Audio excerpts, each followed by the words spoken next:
네, 지역 소식을 알아보는 현장 네트워크입니다. 먼저 원주 연결합니다. 이예린 아나운서, 횡성 회다지소리 문화체험관이 제대로 운영되지 않고 있다고요? 네, 그렇습니다. 장례식 때 부르는 횡성의 회다지 소리는 강원도 무형문화재로 지정돼 있는데요. 이를 전승 보전하기 위해 2018년 말에 체험관이 들어섰습니다. 그런데 어찌된 일인지 아직도 활용을 못하고 있습니다. 임서영 기자의 보도입니다. 횡성 회다지소리 문화체험관입니다. 690제곱미터 넓이의 건물에 공연장과 전시실, 숙소 등을 갖추고 있습니다. 건물벽 곳곳엔 색을 덧칠했고 바닥엔 수리를 한 흔적이 남아 있습니다. 외부 상황도 마찬가지입니다. 벽의 일부가 뜯겨져 나갔는가 하면 유리로 된 천장에는 실리콘을 덧댄 자국이 눈에 띕니다. 마룻바닥에 물이 그득하게 고이고 방음벽이 제대로 설치가 안 되면서 공명 해가지고 하울링이 생기면서 말소리를 알아듣지 못하게끔 울리니까 아직까지 거기에서 공연 한 번도 못 해보고. 이 시설이 준공된 건 2018년 12월. 사업비 35억 원이 투입됐습니다.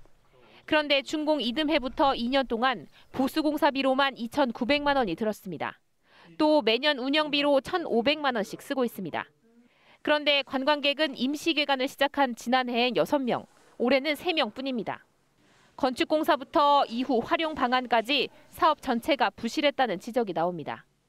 전문가도 없고 거기에 대한 지식도 없었고 그러다 보니까 이제 아무것도 할 수가 없었어요. 일단은 공모사업부터 받아다 놓고 그 계획을 세우고 운영을 하려니까. 횡성군은 현재 군청에서 직영하고 있는 시설을 민간에 맡겨볼 계획입니다. 바로 이제 운영을 했어야 되는데 약간 그 좀 밀팠던 점이 있죠. 민간 위탁자하고 서로 상생하면서 예산 지원할 건 지원해주고 해서 활성화를 시키도록 할 계획을 갖고 있습니다. 하지만 민간 위탁을 하더라도 당장 올해 하반기에 필요한 예산만 8천만 원이 넘을 것으로 예상돼 횡성군의 재정 부담은 계속될 수 있다는 우려가 나오고 있습니다. KBS 뉴스 임서영입니다.